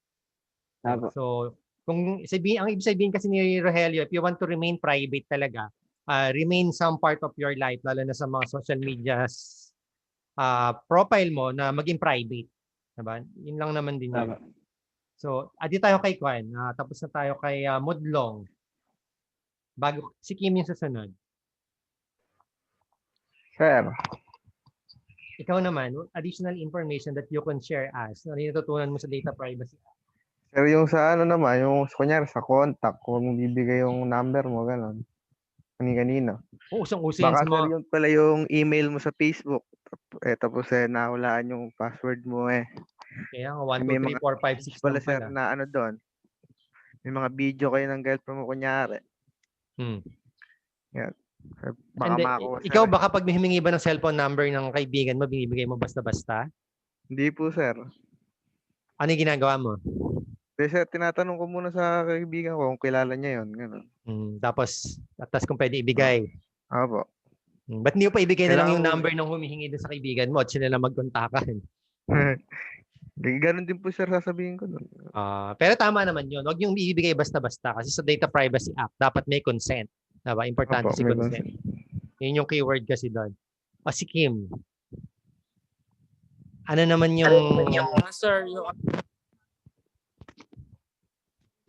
Mute. Kim. Okay na, sir. Yan. Sige. Medyo maingay lang. Katulad sabi niyo, sir, kanina, may rights po kayo na, mag-object na magbigay ng personal data niyo po. Tapos, may rights din po kayo na para kunin or burahin yung personal Information. data nyo. Personal data nyo sa ibang mga pinagbigyan nyo, sir. Kunyari, sa hospital, sir, ganun, mga records nyo. O kaya, sir, kunyari, sir,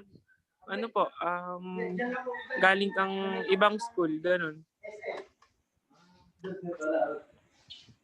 Is Ano yun? magta-transfer ka, sir. Ano?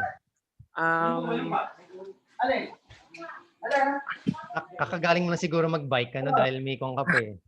Opo, sir. Si Boy Bikers to. Ilan, sir? Ayan. So yung sinasabi lang naman ni Kim, tama yun eh. Kung papansinin niyo, minsan pa nag-fill up kayo ng forms, may mga part lang doon na required information, yung mga naka-asterisk. So kung hindi naman siya required information, pwede yun talaga na kahit hindi mo na fill up. Sa mga karamihan naging issue ngayon, yung mga, for example, yung gender kasi iba. So then minsan pag data controller ka, dapat sensitive ka rin. Kasi kung halimbawa nagpipil up sa harapan mo tapos nilagay niya doon gender.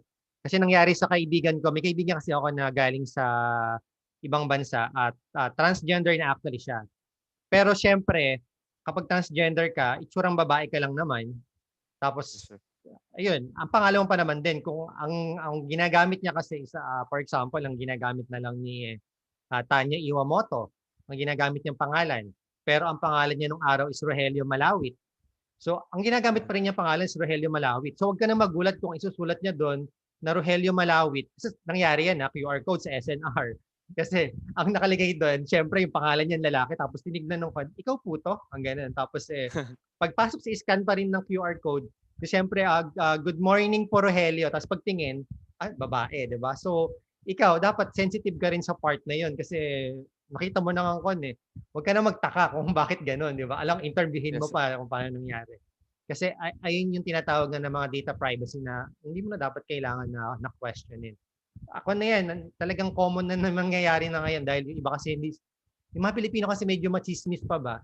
Paano bakit kayo po talaga to, di ba? Yung gaganon pa. Tapos, male po, di ba? Ang pangit kasi pakinggan, offensive yun sa mga ganun na, sabi ko, sir, kako, you should be careful kako pagdating sa mga ganyan. Kasi yan, bisita ko yan kako galing Japan. So, ayan kako. So, syempre, pag nagpalit ka kasi ng pangalan, mas makan yun, malaking gastos po yun.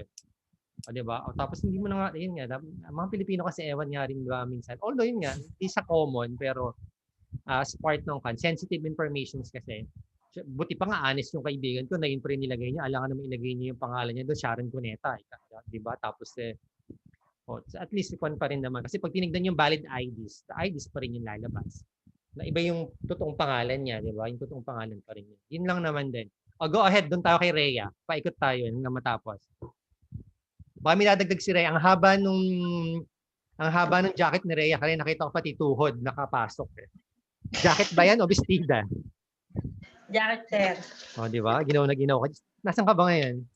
Sa bahay po. Nalagnat na. Nalagnat ka ba? Palayan ka rin ba, Rhea? Malamig po. Kabanatuan lang, sir. Oo nga pala, dahil madalas ka nawawalan ng kuryente sa cellphone sa side niyo. What would you like to add something regarding the Data Privacy Act? Ikaw, paano mo protektahin sarili mo sa data privacy? Siyempre, sir, hindi naman po agad-agad na kailangan ibigay mo yung buong impormasyon mo. Kasi po, once na nagbigay ka, pwede mong ikapahamak o mamaya mawalan ka po ng freedom mo, ganun. Tapos yung naintindihan ko din po sa report kanina ni Third, yung right to object na pwede ka ding tumanggi na hindi ibigay yung buong impormasyon mo. Ganun po. Tapos sir, may napanood ako na kambal sila, tapos yung isang kambal, ginamit niya yung impormasyon ng kapatid niya para siya yung tumaas po yung tingin sa kanya, ganun. Teleserye ba? Akala ko para mapakasalan yung gusto niyang lalaki na gusto ring lalaki nung kan. Ay gusto rin na ako nung ganun kasi sa mga teleserye sa Pilipinas. Hindi, pero yun nga nangyayari yun, switching ng personal sa mga kambal-kambal. Ano nangyari doon sa kanya? Pero kaso din yan. Alin? Yung ganun, yung kinuha niya yung buong impormasyon ng kapatid niya. Pero magkamukha po kasi sila kaya Naghabol din kapatid niya o may nag-complain ba? Hindi, kung may consent naman yung kapatid Hindi ko natapos sir pero Pero ganun po yung ano. Pwede kasi, Kung di pwede ko po kasi, alam kung ano pwede kasi natatakan. sa mga part kasi ng pwedeng panloloko yun. Oh, pwede rin. Opo, Kasi panloloko pwedeng nga. ganun kasi maging kaso sa kanila, hindi yung sa data privacy. Kasi kung may consent naman yung dalawa, yung mga niloko nila, o yung lalaki na niloko nila, for example, yun ba, pwedeng magabol o yung company. Depende, sir, Mara- siguro marami- kung legal. Maraming case na ganyan kasi meron yung dalawang magkapatid, minsan mas matalino yung isa, ang nag-board exam yung kapatid niya. O, tapos Si pumasa. Cardo, sir, ganun. Okay, Cardo ano nangyari kay Cardo Dalisay? Di ba, sir, napatay siya nung una? Oo, 'di ba? Yung unang si Kwan, yung unang kapatid niya, tapos nagpalit Opo. sila. 'Di ba? Oo nga pala, yun nga pala. Ang napangasawa pa niya nun yung maganda, sino yan? Si Carmen. Si Carmen, ang pangalan ng artista na yan? Si Bea, joke. Hindi si Bea, kamukha ni Bea eh. Oo, Dela ni Bea. Padilla. Si Si Bella, Dela Bella Padilla. Padilla. Diba? Tapos si Cardo naging simahan na, tapos mas nagustuhan pa niya si Yasi Pressman kasi mas magaling mag-TikTok daw. Yes. Punta na tayo dito. Sino pa niya tinatawag? Okay na si Dario. Si Allen tayo. Kasi alam lang tong grade. Si Allen. Would you like to share us any idea regarding the data privacy law? Ano yung mga natutunan mong mahalaga ngayon sa Data Privacy Act? Sir, yung sa mga sir? Ano yung pag sa'yo nang galing salitang iba yung nasa isip ko. Pakita ka sa camera. Gagawa ka, sir, ng mga account Okay, sa tamo. social Tas media. gagawa. Di ba? Pakita ka ako sa camera muna. Ba't di ka magpakita sa camera? Ayan. Sige. Go ahead, Allen.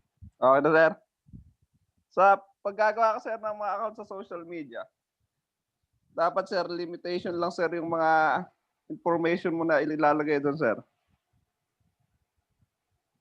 Para Like, for hindi, sir, example, ma-detect ng... Sir? Para hindi ma-detect ng? Jowa niya. Para, sir, kunwari, sir, maano ng hacker. So, dapat Tapos, hindi mo kailangan gagamitin na yung account. Hindi mo kailangan i-broadcast lahat, di ba? Baka ilagay mo pa yung credit card number mo, ilagay mo yung bank Yes, account sir. number mo. GCash. Di ba? Yun lang. Tapos Sir, ano pa? magamit ng ibang tao.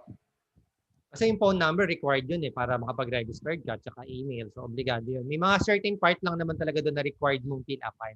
Hindi mo kailangan i-broadcast lahat, di ba? Nasabihin pa Ito, sir, yung ibang yung ibang nangihiram ng mga account. Pare, kukunin na account ng girlfriend mo yung account mo, sir. Sawang-sawa na ako sa ganyan. Kasi pag kung manloloko ka naman, kahit ibigay mo yung account mo, kahit ibigay mo ikatlong account mo at manloloko ka pa rin, marami pang way na pwede ka pang manloko, di ba? Oo nga. So, ibig sabihin, sa matter of trust lang naman talaga pag ganyan. Pero tama yun. Ganon-ganon. Ganoon naman din. Ang mabilis magbura ngayon. Meron naman na rin mga private conversation. Pero, ayan. Pero, paano napasok yung privacy doon bigla, Mr. Mariano? Sa jowa? Sir, baka mamaya yung pahiramin mo na account mo, gawan ka ng sir? Gawan ng? Malicious. Basta sa mga, sir? Akala ba girlfriend mo naman yun? Bakit gagawin ka naman ng kuwan?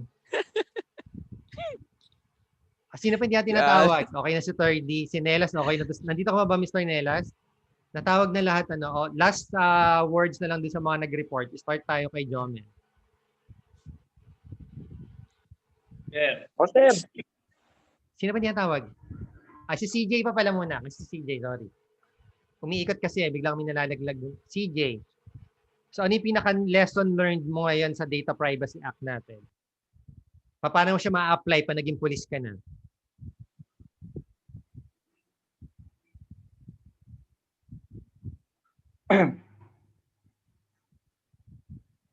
Narinig ba ako, CJ? Ay, sir. Ikaw, yung tanong ko sa'yo, paano mo ma-apply si Data Privacy Act? Wala sir internet. Especially pag naging pulis ka na. Ano, sir, kailangan aware ka sa mga ginagawa mo, aware ka sa mga pinipirma mo, sir, para malaman mo kung ano yung mga dapat na gagawin. Kasi pag, sir, nagbigay ka lang ng impormasyon mo agad-agad, maaari mo ipahamak yun.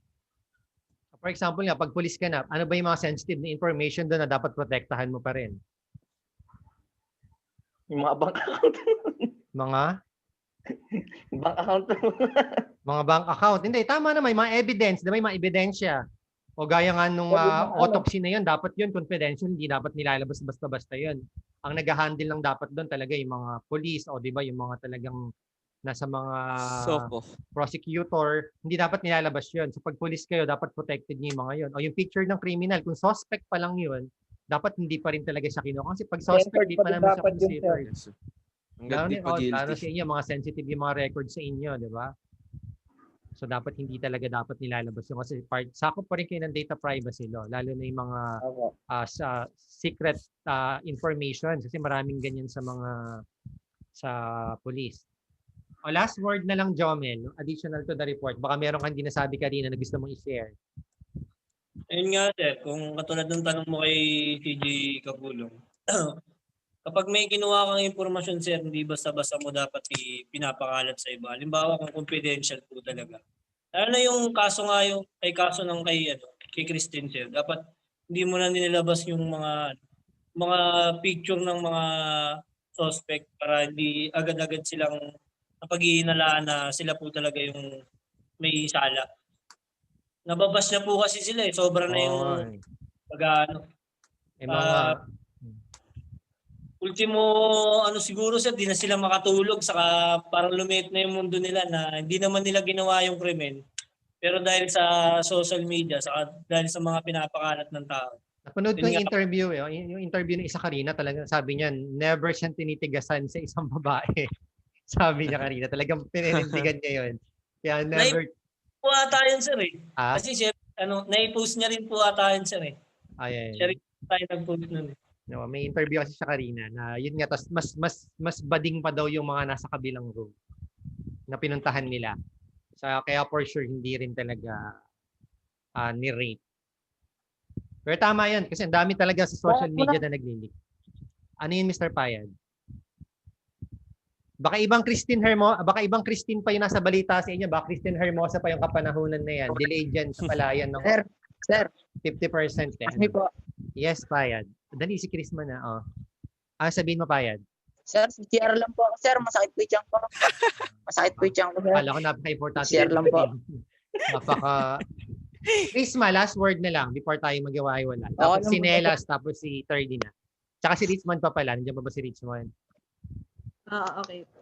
Bali po pag sa bibigay ng mga personal informations po natin, hindi lang natatapos sa pag-gather ng informations ng bawat isa sa atin.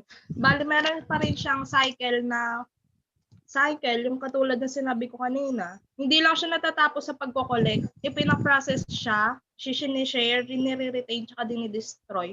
Dapat aware din tayo kung sa may pinagbigyan natin ng information, kung i-destroy ba nila yun ng kumbaga yung iba-block na nila lahat ng datas mo dun sa may kanilang hard drive or sa kanilang mga datas na na-collect sa'yo. Mga ganun. Dapat aware din tayo sa mga ganung bagay na yung data natin is kumbaga, yung sa atin yun, pag kinuha ng iba, magiging unlawfully act na yun na magkakaroon na ng kaso sa kanila. Ganun. So even the company, di ba, dapat may pananagutan sila with the information na kinukuha nila. Di ba? So dapat alam din nila na protektahan talaga yung kanilang customers kasi alam din nila yung right ng customers. Kaya nga sila may fine din sa pagkakulong pa nagpabaya sila, di ba? Mr. Nelas, maganda yung topic ni Nelas kaya si consent. Would you like to add something? Ang laki ng tinaba mo talaga ng New Year. Dinaig mo na si Kwan, dinaig mo na si Fiesta Ham. May kumparing buo ko yan si Nelas. Sir, yun yung dagdag ko lang sir sa pagka-sir sa yung sir pagka kunyari sir pagka may bentahan ng kunyari, di ba sir, may mga pirma. Bentahan ng na naman yan. Pag kay Nelas, basta mga bentahan din, iba yung naiisip ko. Sir, sa online sir, di ba sir, mga bentahan gano'n. Bentahan na? Pagka mga online seller sir, di ba sir, pagka kunyari sir, may kinapi ka na picture na nagbebenta ng online seller, tapos kinuha mo sa kanya, hindi ka nanghingi ng permiso, gano'n. Tama sir, yun. magkakaroon din ng Tama yun na. Bawal din talagang gumamit ng pictures lalo na sa in-upload sa mga Facebook without the consent nung owner kasi part din yun sa Yes, data privacy niya. Kahit nga kayo dito, kapag kayong Yes, pictures niyo in-upload sa page ng Galiego, pwede kayo mag-object kapag hindi pinagpaalam sa inyo. Di ba? Nilagay doon yung pinakagwapong estudyante ng Galiego, tapos nilagay picture niyo, tapos mag-object pa kayo. Hindi na syempre, di ba? Pero depende yun sa caption. So, kung ano yung nakalagay. Ayan. Uso pa rin ba yung Nelas ang dyan? Online sabong. Nanonood ako nung nasa Saragossa ako. Tignan ko, baka may estudyante ako dyan na viewers. So, makita ko yung mga taga-Hain, taga San Antonio. Kasi yun yung mga kasamahan nila dun sa online sabong eh. Si Mga Teban. si Teban ba? Uso pa rin eh. Malaka nung bagong taon nga eh. Nakiki-wifi nga doon sa kaibigan ko para lang kon eh. Sino pa hindi natin tinatawag? O last na doon, si Richmond before tayo kay Thorny. Nawala na si Richmond. Kuya Richmond, baka may sabihin ka pa. Last words before tayo maghiwa-hiwalay regarding your topic. Sir, wala na po. Ikaw sa call Explain ko na po center, lahat. nagtrabaho ka 'di ba sa call center? Opo. Paano mo na-observe doon na paano na pinoprotektahan yung mga datas ng inyong mga clients? Bawal po kaming magdala ng cellphone, bawal po kaming magdala ng USB, anything na pwedeng mag-store ng information sa data ng customer. May mga Tapos bank account lagi, details ba doon sa inyo rin? opo, sa mga credit card po. So talagang protected talaga. Tapos ano pa? Opo. Tapos lagi pong may mga rumorondang doon, mga client o di kaya mga alipores po ng boss. Pero may mga cases na nakalusot? May mga nabalitaan kang cases na nakalusot? Opo. Nakapag-post po din ng nila card? Meron po kasing mga magagaling na medyo IT rin na call center agent. Tapos parang nakaka-access sila ng site na pwede ka maglagay doon ng information. Tapos ma-access mo siya sa ibang PC pag lumabas ka na sa production floor. So yun, na-access pa rin nila yung credit card. Tapos gagamitin nila yung credit card nung na yun. May doble-doble kaso doon. Data privacy, cybercrime, pagka napatunayan. Opo, kaya po marami ring mga accounts na pinupull out from the Philippines dahil nga sa mga fraud saka Sa Cebu, may mga din nangyari sa Cebu nito. Accenture Cebu. Yun din, nag-leak din sila ng mga datas. Yan common kasi call centers, marami kasing records yan. Pero ngayon, mag-i-election kasi ng 2022, kaya for sure yung ating mga datas magagamit kasi yan ng mga politician. Isa yan sa mga nabibili nila ng mahal sa Facebook. For example, alam nila na for example lang, hindi baluarte ni Duterte ang Nueva Ecija. So ibuboost nila lagi sa Nueva Ecija yung ads ni Duterte. Pwede kasing ganun yun na-monitor kasi nila. Kasi malalaman nila sa accounts mo kung sino sinusuportahan mo din kasi activities mo. Yun yun yung magagamit na. Last na tayo kay Toydy. Hindi ba natawag muna? Last na tayo. Si Romel, kanina pa to ina-active Tapos okay na. Go ahead, Toydy. Last word na lang. Sir, yun lang naman. Statement mo.